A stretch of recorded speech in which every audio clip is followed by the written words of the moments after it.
Alex is out, just still not feeling, quite himself. So still has some. He was feeling better today, but not well enough to get out of the, to be in the obviously healthy with with the protocol. So not sure about the weekend, but definitely out for tomorrow. It's obviously other guys that just have to step up. It's obviously a big loss. But Yeah. Big loss. Obviously, the last of the the kind of the last of the guys from the from the championship teams there. But we know we're playing an excellent team, a national championship contender, and get a chance to play at Gamble, and some guys or some young guys are really going to have to play really well for us. So. Dan, how do you view the kind of the challenges and opportunities of these next 3 games? Like you said the other night, it's a really long season, of course, but the next 3 games will really shape what your resume looks like and how it's viewed in March. Yeah. I just don't even think we could think just too big picture, just based on kind of how our past seasons have gone. If we start trying to figure out where we're going to be 10 days from now. That I think is would be just a bad direction. I think for us, because we got a lot of young guys and a lot of new guys, and because we're coming off such a tough week, I think our focus is just like put the blinders on, turn off the external noise, and just keep getting better. I think the group has got great potential. But we are relying. We're a team that's probably going to is going to probably improve more than a lot of other teams that are really old and really developed right now. Some teams are better than us that I think probably 6 weeks from now, 2 months from now, we're going to be better than. So, I think I got to give the players grace, and I got to try to instill confidence in them. And I can't coach them frustrated, and we can't coach them frustrated or disappointed, because it's a group that's going to get better. Baylor seems to be going through a little bit of an identity issue as well. I mean, a couple of nice wins, but a couple of real bad losses too. Yeah, I mean they're really talented and really old. Obviously made some big moves in the, with the guys in the portal, and then 2 of the best freshmen in the country. So. I think their Tennessee game was the day after that double overtime with St. John's. Yep. And then opening at Gonzaga with the team that Gonzaga has this year is tough for anybody. So they're a real threat, I think, to be a deep run program in March. Is VJ? You guys liked VJ. Recruited him a little bit, right? Yeah, I think everybody liked him. Yeah. Yeah, he's a fabulous player, and I think what's impressive about him is his willingness to. Obviously, to make plays on offense, but his offensive rebounding, his defense, his athletic ability. You mentioned potentially switching up defenses. I think it was after a Maui game. Is that something that you're still looking at? I mean, that's the frustrating thing about where we're at is the defense being where it is. In terms of the quality of our defense. Obviously, it speaks to having a lot of young guys, and maybe physically getting overpowered by a lot of older teams, and then also being a little immature with the amount of fouling we've done. I mean, I just don't. There's not a lot of teams that play like multiple defenses that are actually good on defense. So I think we could mix up some principles and different ball screen situations with different players, but for the most part, we just got to get better at what we do defensively. You played a little bit of zone, I think, in the last Dayton game. Yeah, that went bad. That didn't. Yeah. Did that have to do more with foul troubles at the time, or? Well, we couldn't get a stop. We were fouling, and I mean, the game was going in a bad direction, so you try something else. Is there still a lot of value in Alex's presence? He's obviously played in more high-profile games than anyone in the country, and just having him around this group as it's trying to find himself? Is there still a lot of value in having him tomorrow on the bench, today in practice? Yeah, there's some, but not much. Yeah. The only I mean, it's nice. I mean, listen, it's great to have Alex around. Alex wants to play. He woke up today wanting to practice full and play. But there's still some lingering, things, from yesterday. So, no, these guys. People are gonna. If we want to, have a chance to win this game tomorrow, some people are gonna have to announce themselves in college basketball here. The Solo Balls, the Liam McNeelys, the Terrace Reeds, the Aiden Mahaney's, the Jaden Rosses, Jay Stu. I mean, these guys are gonna have to announce themselves by playing at a high level tomorrow. Do you sense that they're really itching to do that? Like, do you like what you've seen from them in demeanor and approach since you got back and got another game under your belt, et cetera? Yeah, I think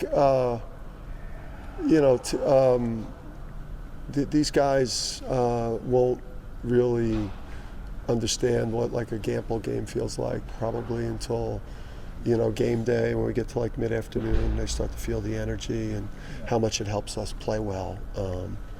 But is the group ultimately in its most confident state? No, but we'll get there. You saw Liam. I think it was the end of Memphis when he sparked the comeback. He kind of got fired up and was yelling at the team in the huddle. Is that more of what? Yeah, we need that. I mean, that you talk about Liam. Liam brings swagger. I mean, Liam. We need like the Liams and the Solo Balls and Terrace's. As Terrace increases his role here, like we just, we need to get Aiden Mahaney going. I mean, we just got to kind of, get this new group of players emerging and making plays and making shots, and blocking shots and making stops and. What are you looking out of from Terrace? I mean, he's been a really good rebounder so far for you guys, but what's like the next step for him that you see? Yeah, just cleaning up the mistakes. I think that's for us. We're making a lot of mistakes. It's a lot of them at the defensive end of the court. A lot of them are not being in the right spot in coverages, or not being a great screener, or just like overall with the group. But with Terrace, as well, I think it's just the details of his position. But Terrace has the potential to make an even greater impact. To play more minutes. But there's there's watching a game from a fan's perspective, and then there's actually. When you go back and watch a game and you see, the things that if he did better, he could give us an awesome tandem at center. What was the first thing you noticed when you recruited Liam? Well, I had a bad stomach virus while he was on the visit. So I was literally only with him for probably 10 of the 36 hours. So I was really sick. I had bad takeout. So, but when I did kind of pull myself together and get in the car, I realized just how serious he is about basketball, competitiveness, a toughness about him. We knew that he would have to shoulder a lot more than, like Steph had to shoulder, in terms of, what Steph had around him was a little bit different. So, we knew that that we could plug him right into the lineup, and, he's getting us close to 13 points a game, and he hasn't really even started shooting the ball well yet. So I think he's just going to keep playing better and better, and this year is going to be so great for his development. Not every freshman's going to do that, going to get in the face of veteran guys that won a lot of games. He just has that special quality about him that brings people along even at such a young age. Yeah, well, and we need him to, because a lot of those men that hung the banners, with the exception of just a couple of guys in this year's team, they're all gone. So we need these new faces of the program to become the new faces of the program, and to carry themselves like it, to have the confidence and the swagger, and to accept responsibility for it. Do you like what you've seen out of Ahmad in the minutes he's gotten? Yeah, I like it. I think being a point guard's never easy, especially as a freshman. We're obviously searching at that position, and just trying to get more production, and we need him to keep getting better and better. I think we need his minutes to go up, but